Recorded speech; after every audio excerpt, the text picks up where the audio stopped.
welcome to Liz at Home. I'm going to continue colouring in my whimsical world and just do a colour and chat.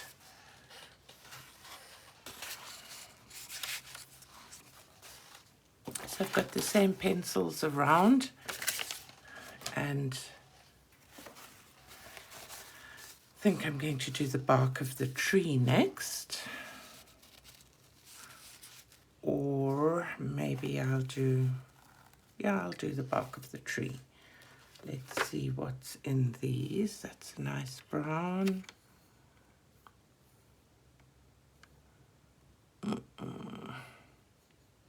Must say, these smaller sets, I always want to use them because I feel like it's important to use our art supplies, but they never seem to have the colours that I want.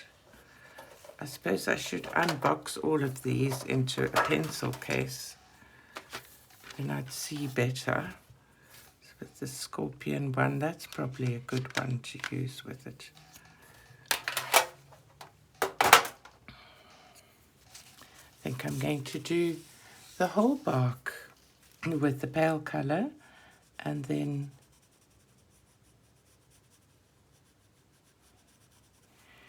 use the other one, the darker colour, to create interest.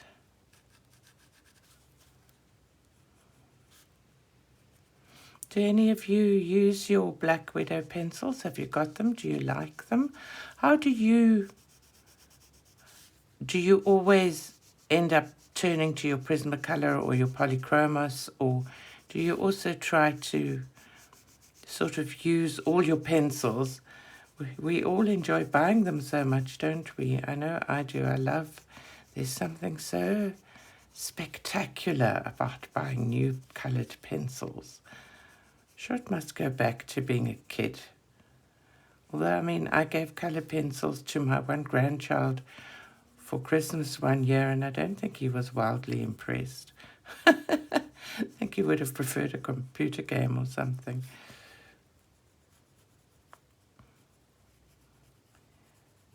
I think kids have a lot more these days than we did as children.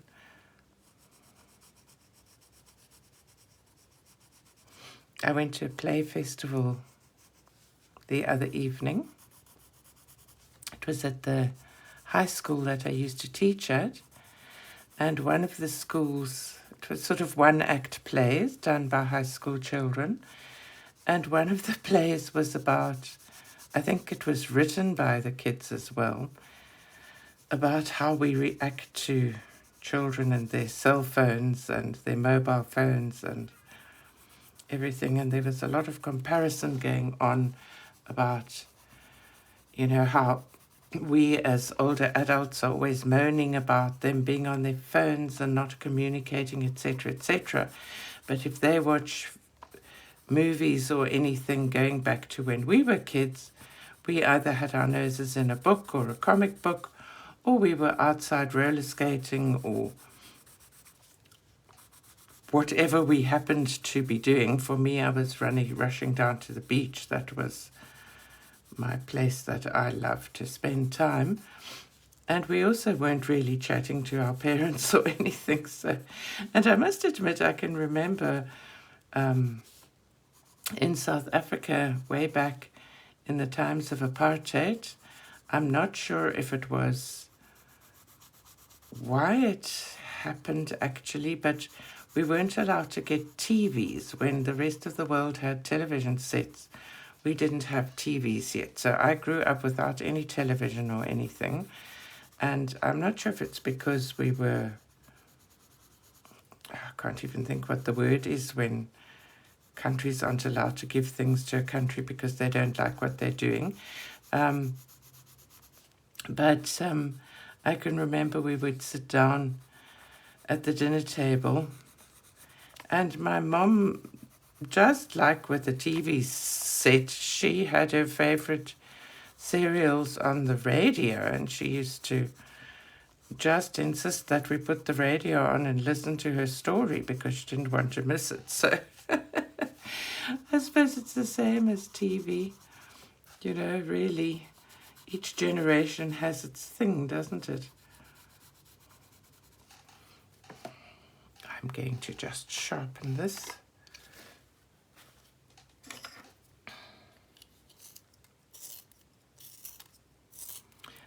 Everybody seems to have a nice fancy, either handheld or electrical or battery driven sharpener. I'm afraid I still just use my little handheld comb sharpener at the moment. I go between various sharpeners, but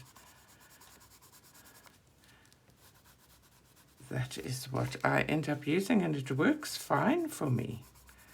Do you have your favorite sharpener? Let me know what it is. I'd love to hear. But I must say, this play festival was interesting to go to. I love teenagers. I love what they can think up and what they can do, and their zest for life.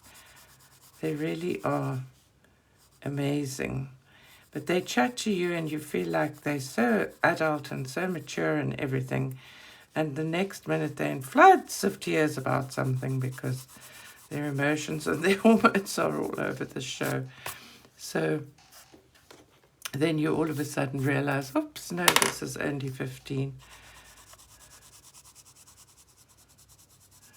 But I know people enjoy working with different age group children, and I love children, full stop. I really enjoy children, but for working with, teens are my favorite. I really enjoy working with teenagers from about 14, although I've got two 13-year-old girls at the moment that are just delightful young things. And there's this fabulous inspiration and, I suppose, innocence and zest for life. I love little ones, but I don't enjoy teaching them all that much. I'm probably fairly dramatic when I teach. I don't scream and shout. I'm never nasty. I don't believe in nastiness at all. But I can get wildly excited, and maybe little kids find that a bit daunting. And sometimes I'll blurt something out, like saying, oh, that's not at all ready for the audition. And teenagers usually know they haven't practiced enough and they're quite ready to hear it. And we work together and we work on a plan of action, whereas a little child just feels criticized. So it's funny how we all have different things. My niece teaches little ones, sort of 3 to 5 year olds. I could not teach that age group. I used to run a little children's group when my kids were small, but I find that really difficult. I can hear my hubby has just returned home. He's been out, so I hear him wandering around. So I think I'm going to stop this here and come back to it tomorrow and do some more, because I'd like to see him. Well, we're on to the next day, and I just want to show you the back of the paraffin. Still has a residue showing, although it's completely dry. So that seems to remain just out of interest. And one can see a little something around the sides on the page. So I don't know how that will affect. I want to use watercolor on the back there, and it'll be interesting to see whether that is a resist or not. So I'll see later when I get to that. But hello, and we're on the next day now. I watched some TV last night. I know a lot of people enjoy coloring while they're watching TV, but I find it quite difficult. So I actually don't do that. I've got this paraffin, liquid paraffin here, and I'm going to just go over the the tree that I did,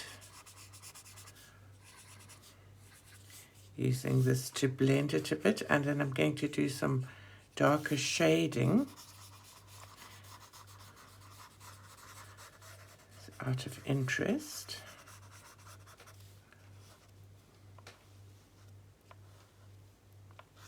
Don't want to go out of the lines. I'm not going to do that little fine part there. I think I'll do another layer with this light color here on top of this paraffin, liquid paraffin, to smooth it out a little bit.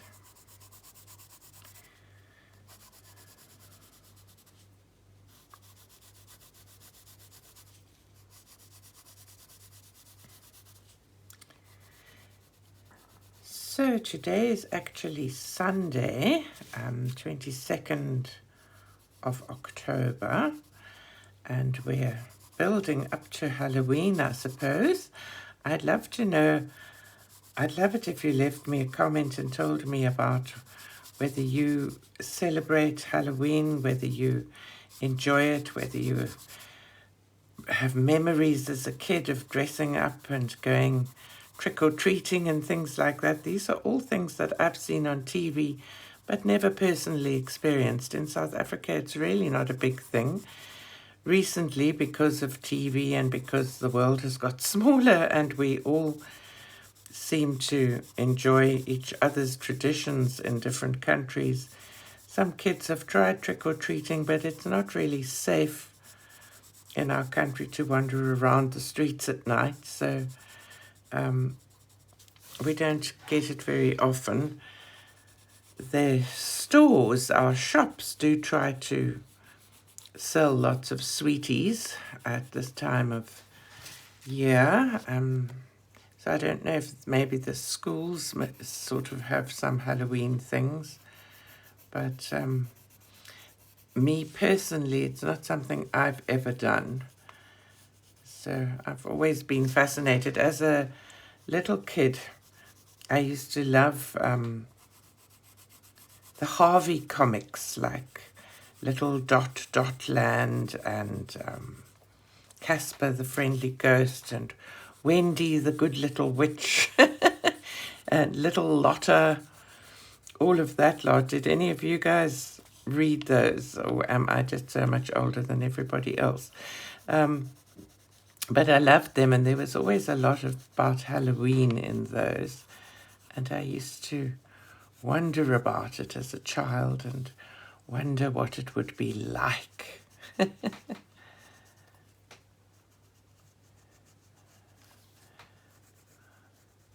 So funny, the different experiences we all have.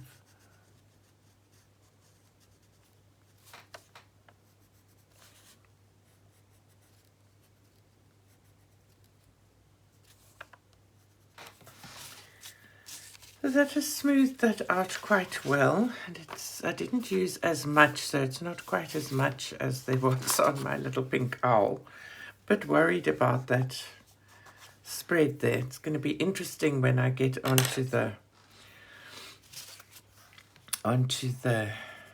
blending or the watercolor.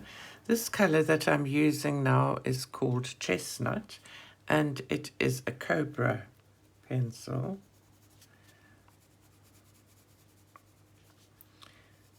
Wondering if I should just gently shade along here, maybe.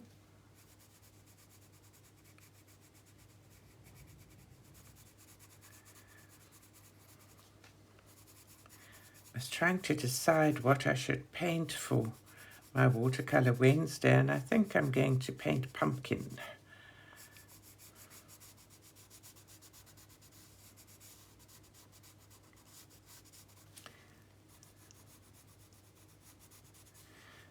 I've got really into my watercolors again. It's funny how and something else I've started. Have any of you guys done junk journaling or glue booking or anything like that? I've been watching a lot of glue book channels and things, and my junk journal.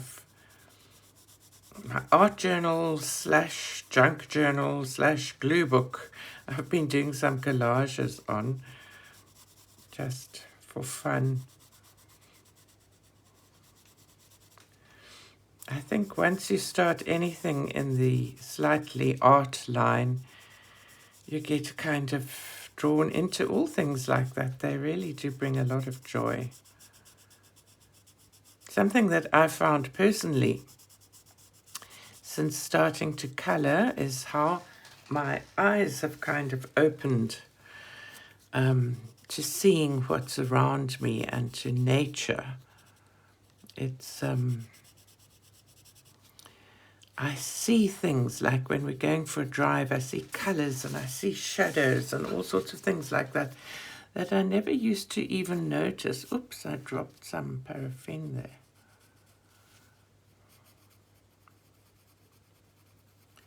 Get some shadows in there. And I'm really grateful for that. Those of you that are on the more mature side of the age spectrum, have you also found that through your life? I was chatting to somebody the other day who, when we used to see each other, we were both, our children were sort of just starting high school and some still in primary school, and we were very into education and like doing things with kids, and I was at the height of my performing career in music, and all of that was my life at the time. And now my life seems to be, I'm still enjoying teaching, but I don't enjoy, I don't even want to perform anymore at all. And this friend of mine is now into gardening, and she creates the most beautiful gardens, and I am into painting and watercolor and coloring and art and collage and that sort of thing. And it's life is wonderful, isn't it? The way that one has these opportunities to almost live different lives within the one lifetime and experience different things as you age. I'd love to hear from you guys what your experience has been, or are you still in a younger age group? And if so, what is your passion? Is your passion coloring? I'd love to hear that sort of thing about the community that follows these pages. I love knowing about people. I find it really interesting. I was filling in a survey for something. Can't remember if it was for YouTube or for Epidemic Sound, maybe, which is where I normally get the music, excuse me, where I normally get the music for my channel. And whatever it is, whatever survey I was filling in, they sort of asked, why did you start a YouTube channel? And I think my reason is because I wanted to have this sense of community with other people that enjoyed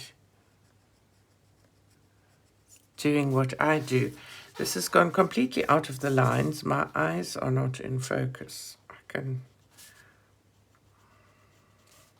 There we are. I think that's all right for what it is. I'm not going to turn this into the next Rembrandt. I'm going to go with what I know for skin color, and that is using my Prismacolor Light Peach. Just want to sharpen it. So let me know if you enjoy this kind of a color and chat.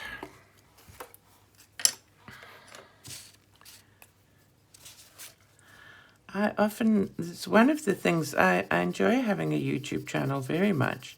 And I think if any other YouTubers or color tubers are following or watching this video, they will agree with me. One of the things I find most difficult is coming up with ideas for what the next video should be about. There's a constant, one has to keep on and on providing videos to keep the algorithm interested in you.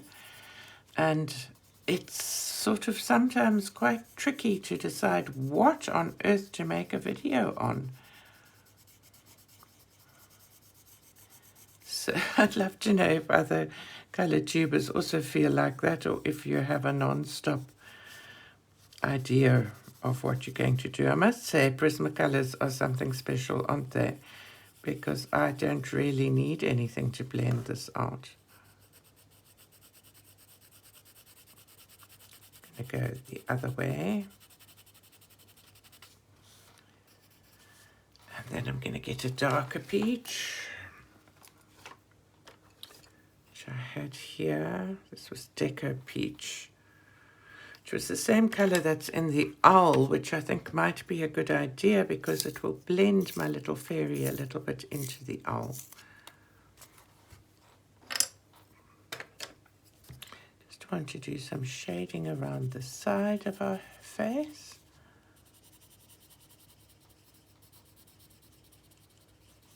There.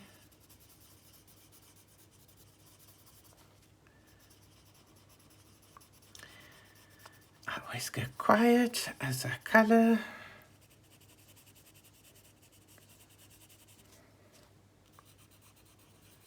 Who amongst you has watched the series Virgin River?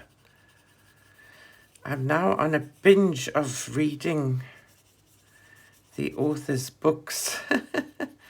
I really loved that series. I can't wait for the next season to happen.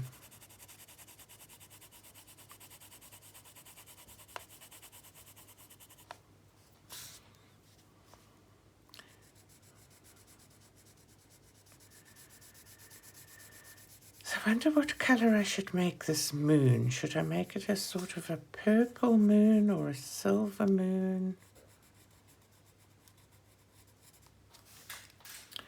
Not really sure.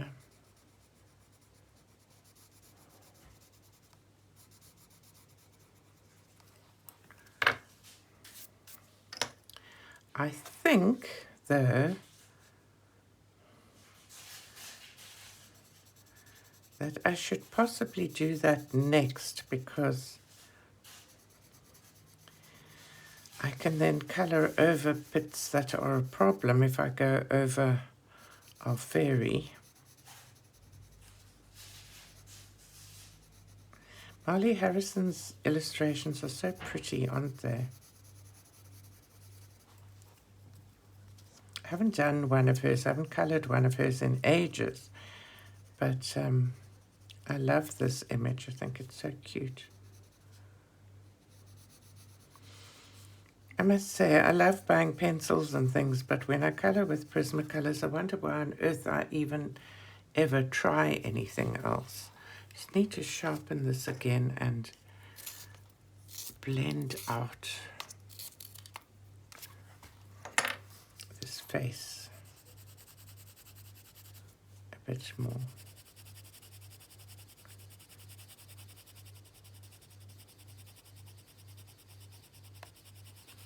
I do find colouring sort of with the flat of the pencil makes it smoother. And it's quite good on the delicate sort of soft wax core.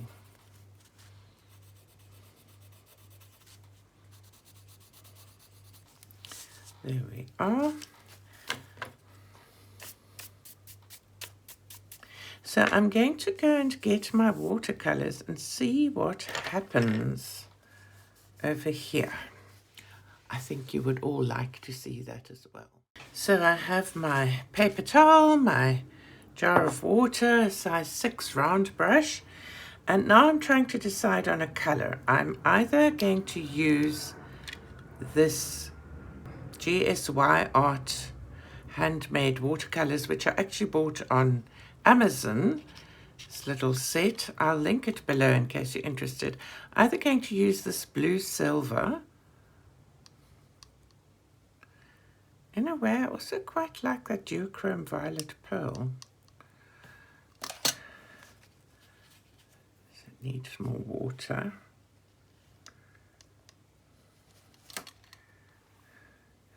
So I'm just mixing it up quite a bit. I do find that with the metallic watercolors, you've got to get quite a thick mixture. I'm either going to use that color, or I'm going to use my Daniel Smith duochrome blue pearl,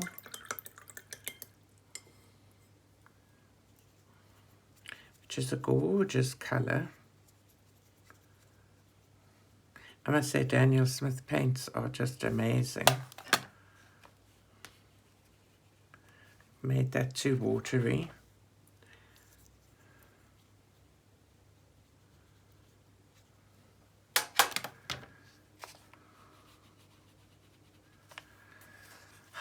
Wish this was live, so I wish you could tell me which I should use. But probably the silver. And then I'm going to do maybe dark blue night sky. So I think I'm going to go with the silver.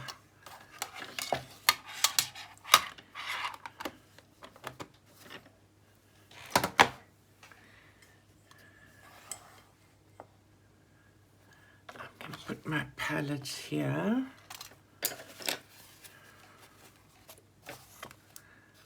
Where is, that's the paraffin there, so I don't want to mess the two up or mix them up.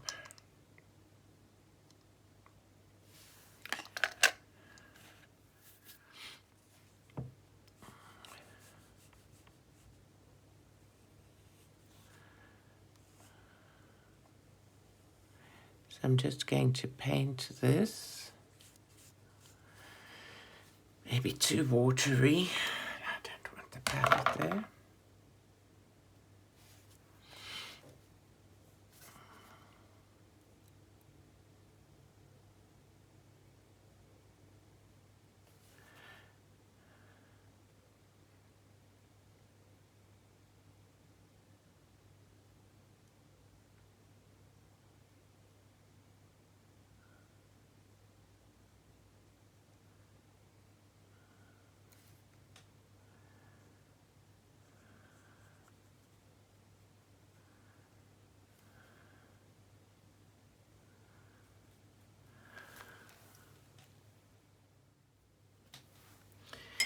I've done quite a bit off camera because I find I really can't paint and talk. And I've just done this little bit here where the paraffin was. I'm going to do the little bit over here. And it's not actually resisting the watercolor or causing any problem whatsoever. So that's nice to know, because there's a tiny little, you won't be able to see it on camera, but there's a tiny little halo around this owl from where I used the liquid paraffin to blend the owl, if you watch my previous video. So it works fine, and I've used the liquid paraffin on here, and there's a tiny halo there as well. And you can see I'm putting the watercolor down, and there's absolutely no problem. So I've ended up taking my little half pan out of that tiny tin, which I keep finding that I go into the color next to it. Oopsie. So as you can see, I become so awkward the minute I'm filming. I can't paint in coloring books and film. It seems to really be a problem for me. I'm not sure why, because the minute I put on my audiobook, then I can paint absolutely fine. It's so funny the way one is.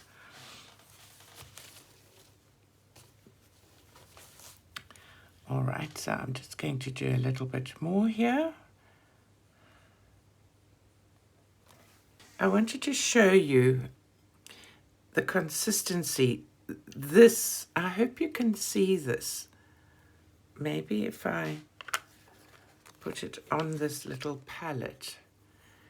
It's like really creamy when the watercolor is that kind of consistency and sitting on your brush. It paints the best, these metallic watercolors. Very different to other watercolors that you want to have a translucency to them, a transparency, translucency. With these metallics, you don't want that because you want the shine. So sometimes I'll do a second coat as well once this is dried, but it's, if I get it thick like that, so not a lot of water. So it's almost the consistency of cream. I would say thickish cream. I find that really works the best in the coloring books with the metallic watercolor. And a really nice round brush with a point, then you can get close to the edges of things and gives you a lot of control. I find using those actual water brushes with the metallic watercolors for me is a no-no, because you get just too much water and you can't get that creamy consistency.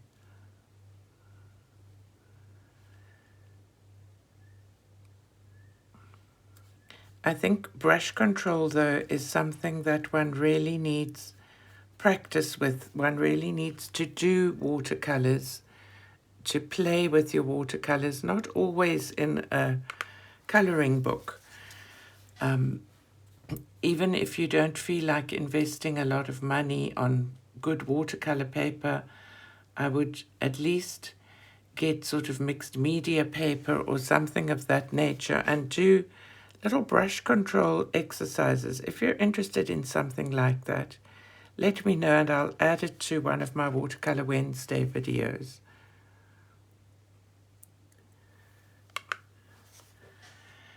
I was looking through some of my early watercolors the other day, and even though I still feel like I'm a beginner, when I see them, I can see that I have learnt quite a lot over the years.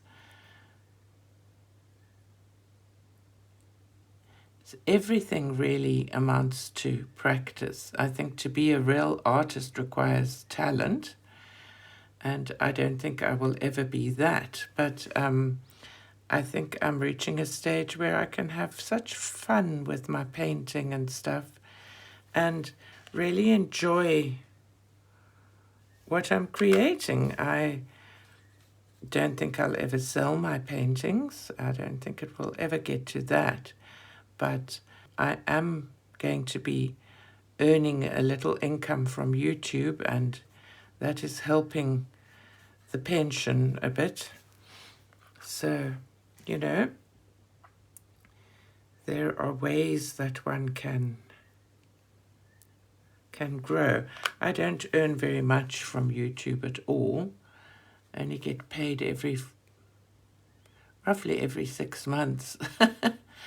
Roughly every 6 months I will get $100 gathered together from the videos. So it's not very much, and they only pay me when I've reached $100.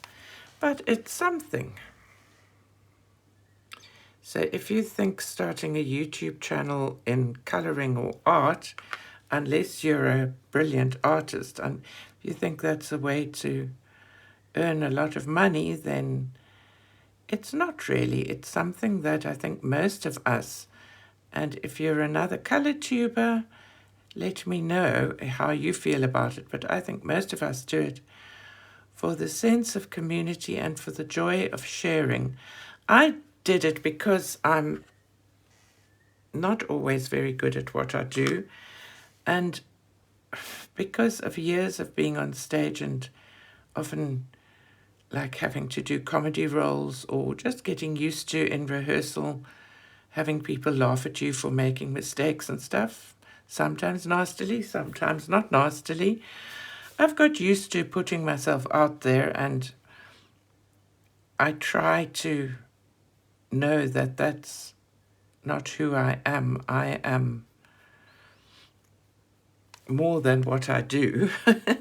So I've kind of felt like that's what I have to offer. I have to offer that I can make mistakes, I can not be brilliant, and I can share that and allow others who maybe feel they're not good enough to watch and think, oh, look, if she can do that and she can share that on YouTube, maybe I should try it. Maybe I can get some joy from that. And that's my hope, to get the sense of community and to bring some joy to people's lives. Look, I've gone out of the line there. What I'm doing is rinsing my brush really clean, wiping it to check it's clean, rinsing it again, having it quite wet, going over what I went over, and then grabbing a piece of paper towel and carefully blotting it, and that should get rid of that bit. I'll go over the inside bit. It needs a little bit more removing. So I wouldn't say I'm scrubbing it, but I'm going over and over and over that with clean water, and then blotting it with my paper towel. And that should get rid of that. So we nearly finished the moon. I keep talking about this song. I'm going to put a link beneath my video for somebody, a different YouTube channel where somebody sings this song called, it's from a musical called Natasha Pierre and the Great Comet of 1812. But the song starts, the moon. And every time I paint moons like this, I think of that song. Absolutely love the song. And I'll put a link to it if you enjoy music theatre. Have a watch and a listen. The musical is based on 11 pages in War and Peace. And I would love to be able to see it. I don't think it's one that will ever come to South Africa, though. I think it's too non-mainstream. We have in our theatres, people go and see things like Matilda, The Sound of Music, just trying to think. They enjoyed Chicago when it came, loved Les Miserables, Phantom of the Opera. They will go and see mainstream, things like that. I don't think we would get an audience to something like Natasha Pierre.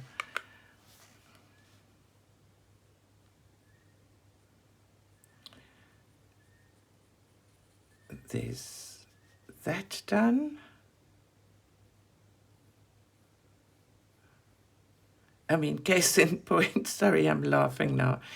Don't mean to be nasty. In Cape Town, our main theatre complex is called Arts Cape, and it comprises of a sort of a cabaret type place, an opera house, and a theatre. Both the opera house and the theatre can house an orchestra, and depending on the size of the production, the ballets, operas, and musicals usually are in the opera house, sometimes in the theatre. The theatre seats fewer people. I went to see We Will Rock You, and I went to the ladies at interval, and everyone was really enjoying We Will Rock You and singing away in the loo and everything. And this one lady said, oh, she's loving this so much, she absolutely loves it.